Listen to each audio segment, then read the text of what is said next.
Bonjour à toutes, bienvenue dans ce nouvel épisode hors série Nos cycles dédié à l'absence de cycle chez la femme. Un format d'épisode conçu pour les femmes souffrant d'aménorrhée secondaire par des femmes souffrant ou ayant souffert également de cette absence de cycle. Moi-même, j'ai connu une période de no-cycle qui a duré beaucoup trop longtemps, près de 10 années masquée en partie par la prise de la pilule contraceptive. Je sais donc à quel point 50% du chemin au moins de la guérison se fait grâce au soutien que l'on trouve au travers des témoignages de personnes comprenant notre situation. J'espère que tu trouveras le soutien et les réponses à certaines de tes questions ou encore que l'écoute de ces épisodes déclencheront certains déclics en toi, te permettant de retrouver le chemin de ton cycle féminin. Et si tu souhaites contribuer à ce projet collaboratif en apportant ton témoignage à ton tour, n'hésite pas à me contacter par email à l'adresse suivante alexandraportail@hygienedevie.fr ou encore via la page contact de mon site internet www.hygienedevie.fr avec le chiffre 2. Merci à toi par avance et très belle écoute! Aujourd'hui, place au témoignage d'Anaïs. Anaïs a vécu environ 5 années privée de son cycle, une aménorrhée peut-être plus longue, en partie cachée par la prise de sa contraception hormonale. Troubles du comportement alimentaire, maîtrise de ses prises alimentaires et de son poids, addiction au sport. Anaïs commence à se douter que quelque chose ne va pas lorsqu'elle décide d'arrêter la pilule. Pas de retour de son cycle, malgré une alimentation plus libérée et plus sereine. Anaïs a entamé le parcours du combattant auprès de différents médecins pour tenter de comprendre ce qu'il se passe en elle, afin de retrouver un cycle en vue d'un projet de grossesse. Aujourd'hui, elle m'a gentiment proposé de prendre la parole sur ce podcast, afin de témoigner à son tour de son histoire et de son parcours jusqu'à ce jour. Témoignages qui l'ont elle-même énormément accompagnée et aidée. C'est alors tout naturellement qu'elle avait à cœur d'apporter sa pierre à l'édifice. Sans plus tarder, je te laisse te plonger dans l'histoire d'Anaïs, en la remerciant par avance d'avoir ouvert les portes de son intimité. Je te souhaite une très belle écoute. Bonjour à toutes, je m'appelle Anaïs, j'ai 27 ans et j'ai souffert d'aménorrhée hypothalamique pendant minimum 5 ans. Alors je ne connais pas la date exacte de quand ça a commencé parce que j'étais sous pilule contraceptive qui me provoquait donc des faux saignements. Et je sais que ça a dû commencer vers 2017, donc à mes 22 ans.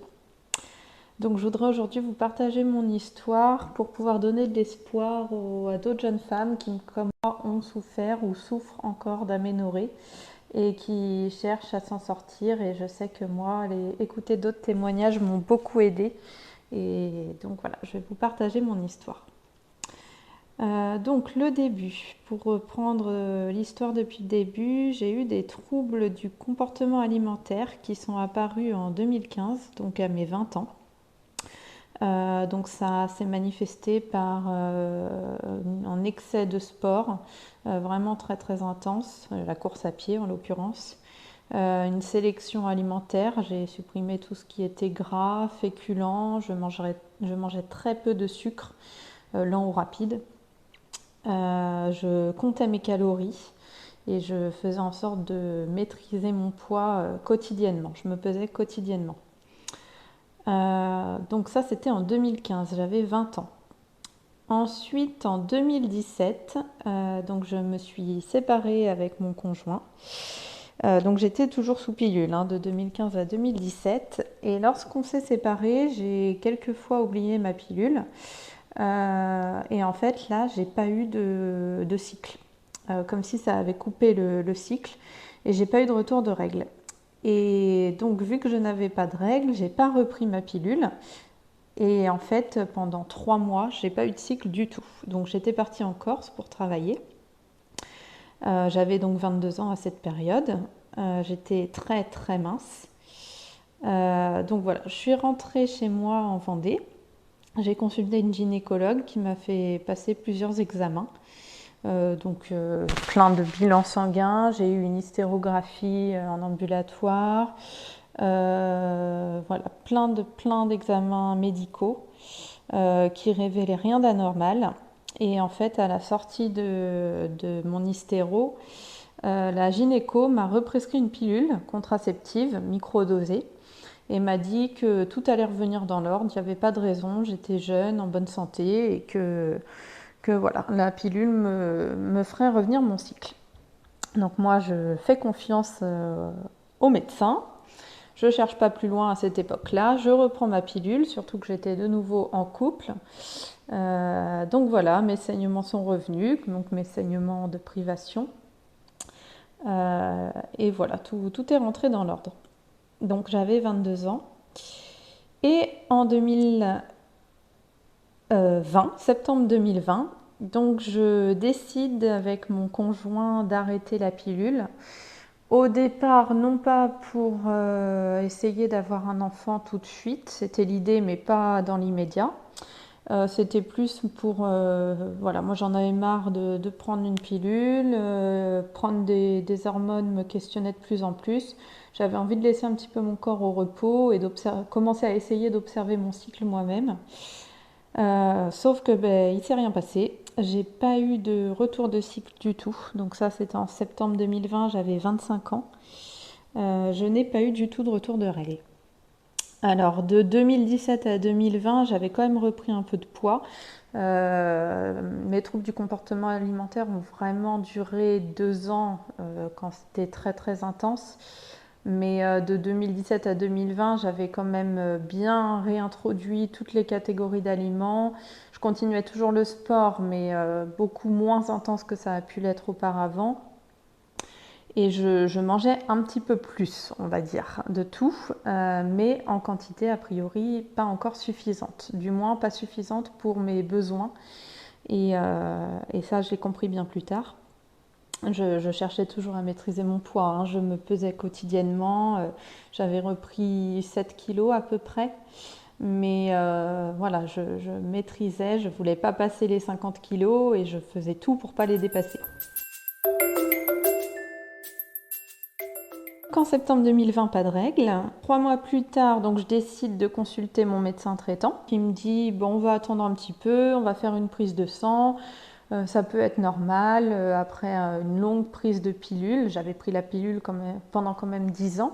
Donc je fais mes bilans sanguins qui montrent que les hormones étaient très basses, toutes. Bon, je retourne chez mon médecin 2 mois plus tard qui me dit j'ai pris contact avec une amie gynéco, on va encore attendre un petit peu.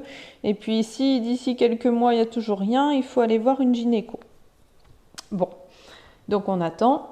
Et quelques mois plus tard, il ne s'est toujours rien passé. Donc j'étais environ à 6 mois d'arrêt de pilule. Et du coup, je décide de prendre rendez-vous chez la gynéco avec l'accord de mon médecin traitant. Donc la gynécologue me voit. Ça a été un rendez-vous assez traumatisant pour moi parce que c'était la première fois que j'avais donc mon frottis.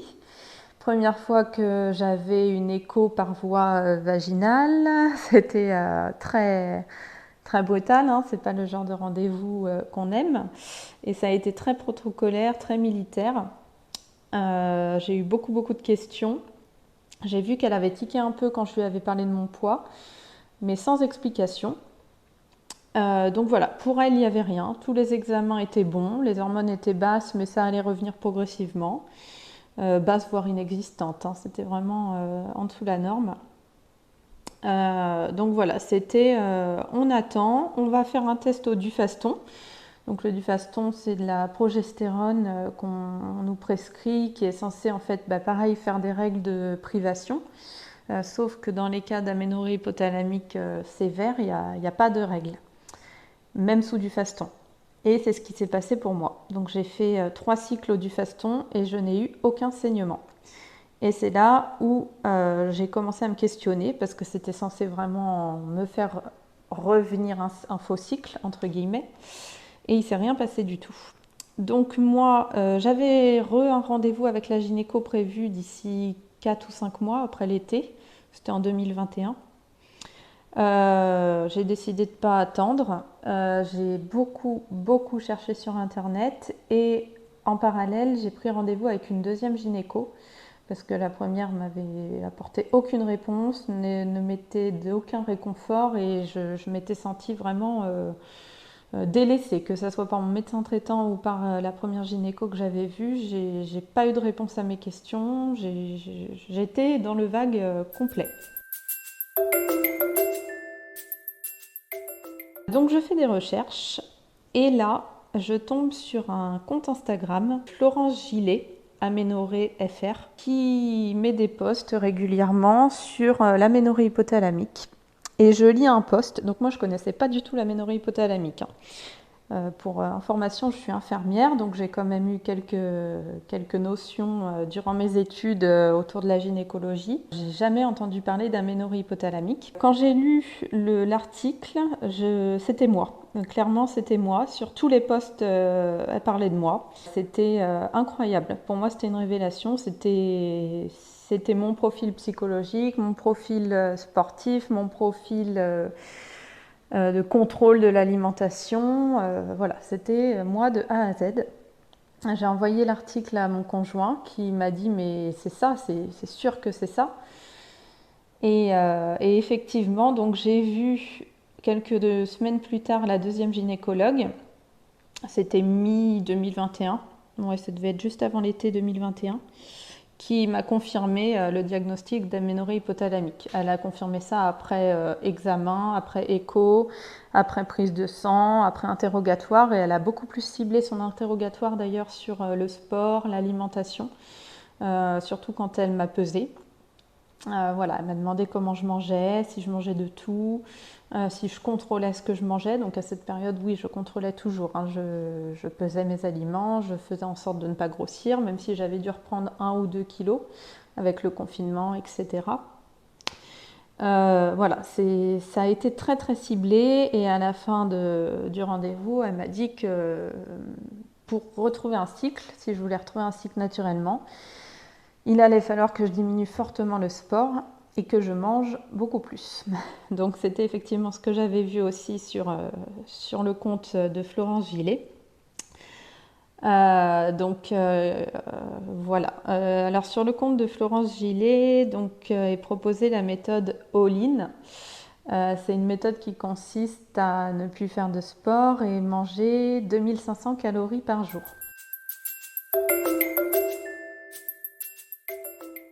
Alors, j'ai appliqué ça. Alors, d'abord, j'étais dans une prépa semi-marathon à cette période-là pour participer à un Ironman en relais. Donc, j'avais décidé de le faire quand même. J'étais inscrite avec mes coéquipiers. Voilà, c'était dans 2 mois, 1 ou 2 mois. Voilà, ça serait ma dernière course et je savais qu'après, j'allais me lancer dans l'objectif de récupération de règles.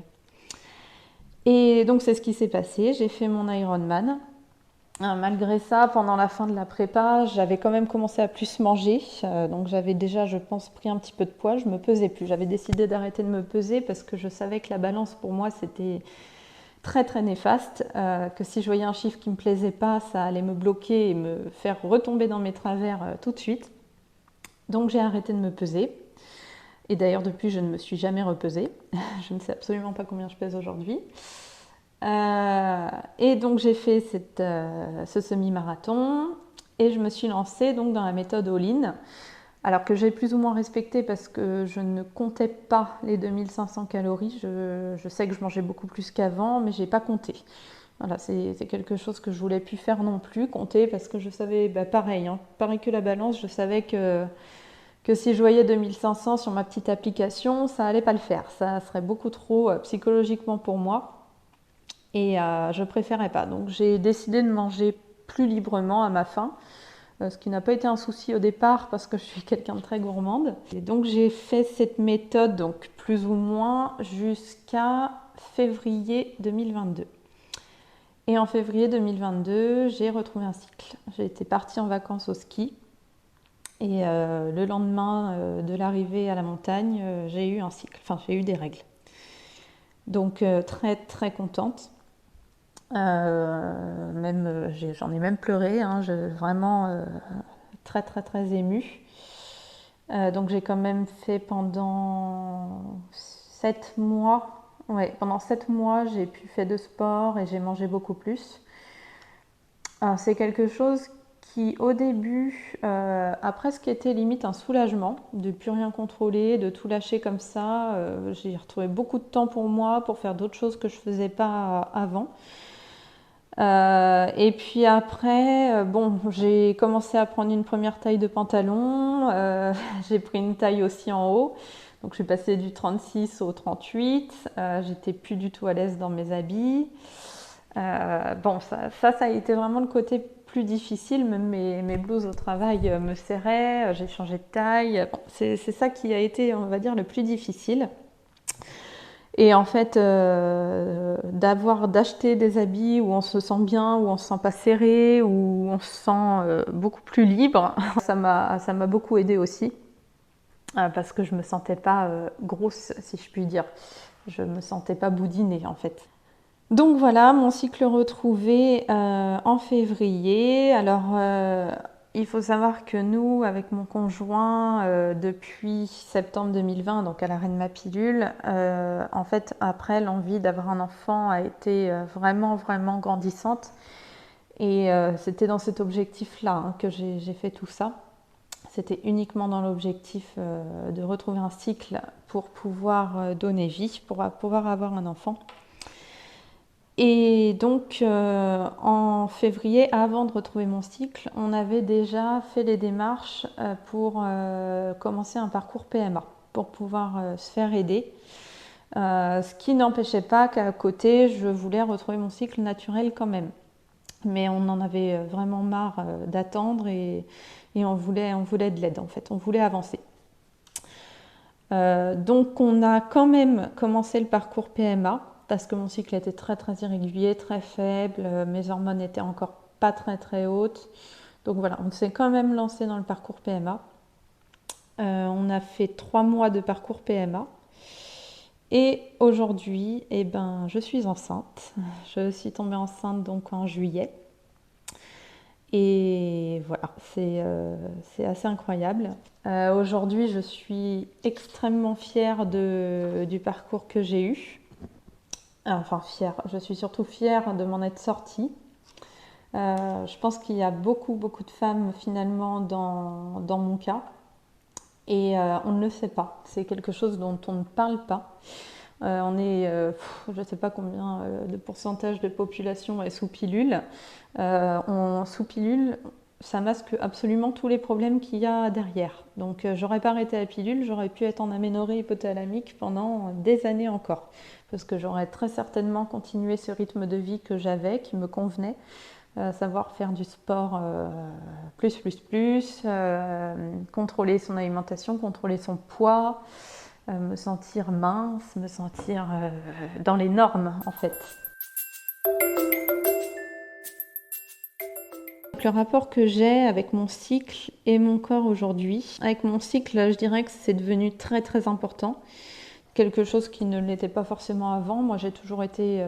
avant la pilule, j'ai été réglée normalement. J'ai eu mes règles à 13 ans, j'avais des règles régulières, des cycles normaux.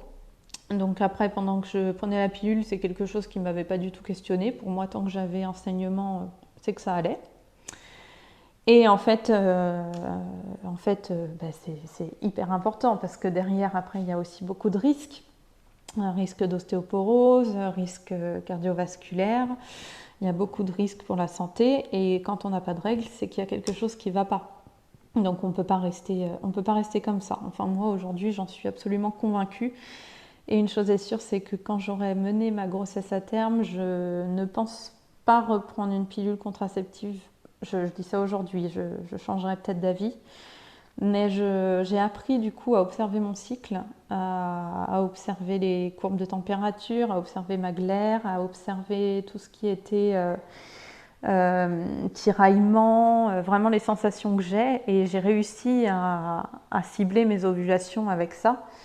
Et je pense qu'on peut réussir à ne pas tomber enceinte si on ne le veut pas en s'observant. Bon, c'est quelque chose que je reverrai après ma grossesse, mais je vais être frileuse à l'idée de reprendre un contraceptif hormonal parce que tout simplement j'ai peur de reperdre mon cycle, j'ai peur de du jour où je voudrais un deuxième enfant, vouloir arrêter la pilule et là qu'il n'y a encore pas de cycle.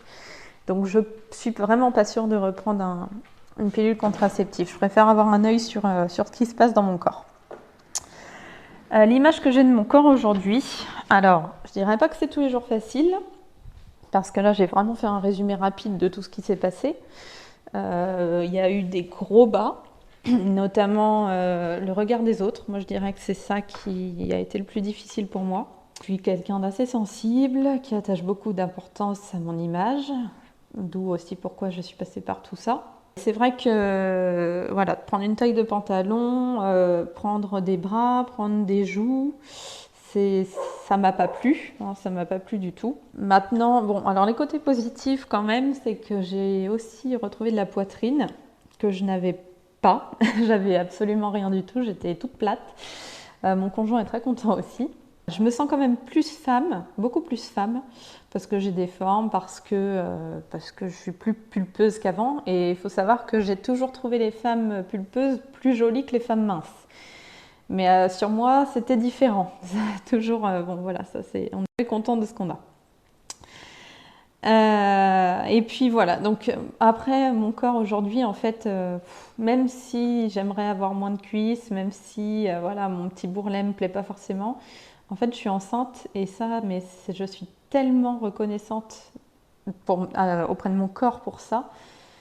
J'ai pas les mots. Enfin, c'est incroyable, c'est absolument incroyable. Si on m'avait dit il y a un début d'année là que j'allais être enceinte en 2022, je pense que j'y aurais pas cru. Non, j'avais pas de cycle. Enfin, je suis tellement reconnaissante que ça ait fonctionné, que j'ai retrouvé un cycle et que mon corps fonctionne en fait. Et ça, c'est primordial, surtout. Si j'avais des conseils pour les femmes qui souffrent d'aménorrhée hypothalamique ou d'aménorrhée tout court, déjà d'ailleurs, c'est de se faire diagnostiquer par une professionnelle de santé. Gynéco. Alors ça peut mettre du temps parce que comme moi par exemple, j'ai pas eu tout de suite les bonnes réponses. C'est pas quelque chose, en tout cas l'aménorrhée hypothalamique, c'est pas quelque chose de forcément connu. Pourtant chez les sportifs de haut niveau, il y en a beaucoup. Je dis pas que j'étais une sportive de haut niveau, hein, mais à partir du moment où j'ai toujours un déficit tout le temps, toute l'année dans mon corps, ça équivaut en fait. Se faire diagnostiquer pour pas faire n'importe quoi non plus avec son corps. Hein, il peut y avoir d'autres problèmes liés, les aménorrhées, je veux dire, peuvent masquer d'autres problèmes. Donc faut pas se tromper, faut pas s'improviser médecin. Il faut vraiment être diagnostiqué par un professionnel médecin.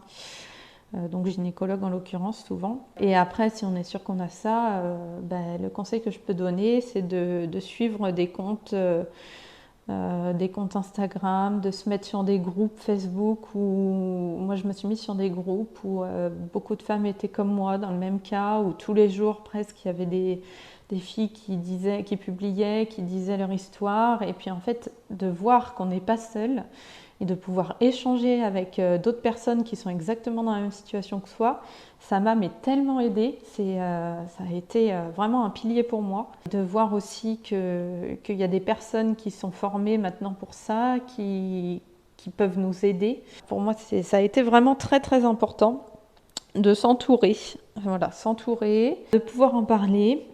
Alors en parler, moi, c'est quelque chose d'ailleurs que j'ai pas fait. Parce qu'en fait, avec mon conjoint, nous avions décidé de ne pas le dire à notre entourage qu'on souhaitait avoir un enfant. Et du coup, c'est vrai qu'on n'en a pas parlé. Et ça m'a beaucoup manqué. Je m'en suis rendu compte assez vite. Donc j'en ai d'abord parlé à quelques amis qui m'ont bien épaulée, qui m'ont soutenue, voilà, qui ont eu vraiment une oreille attentive. Les gens se questionnent d'ailleurs de pourquoi on prend du poids, pourquoi du jour au lendemain, moi qui courais 3 fois par semaine depuis 8 ans. Pourquoi du jour au lendemain je ne cours plus, je prépare aucune course, voilà. Les gens se questionnent, on m'a même déjà demandé plusieurs fois si j'étais enceinte. Donc là c'est horrible hein, parce qu'on n'a qu'une envie, c'est d'être enceinte.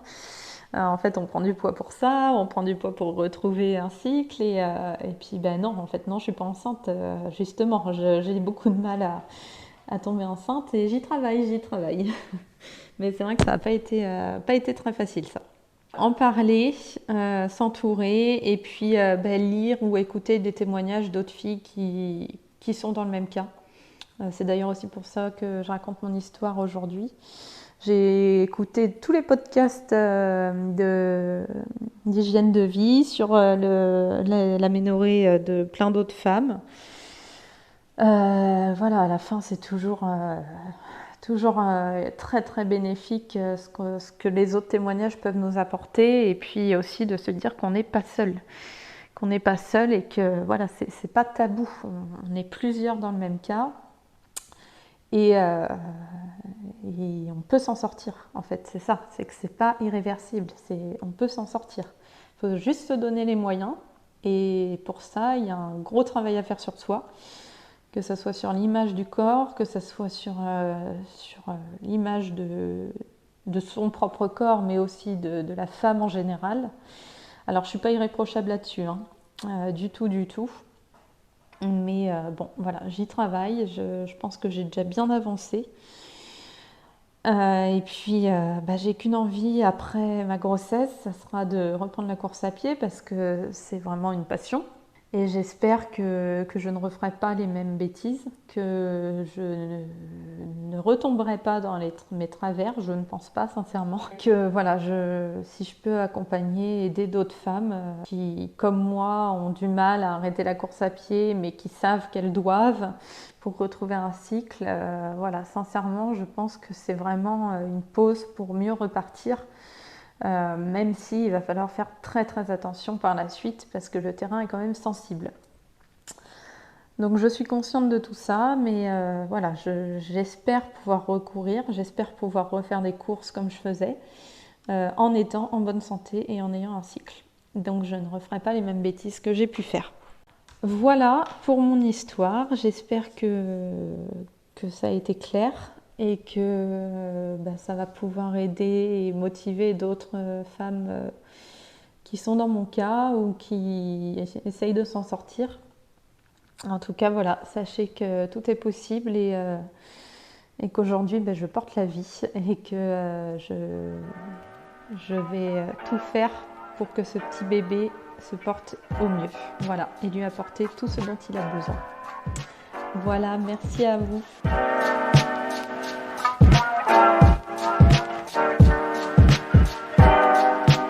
Petit intermède musical pour te rappeler que ce podcast, réalisé sur mon temps libre, est et restera gratuit, indépendant et sans publicité, sauf la mienne.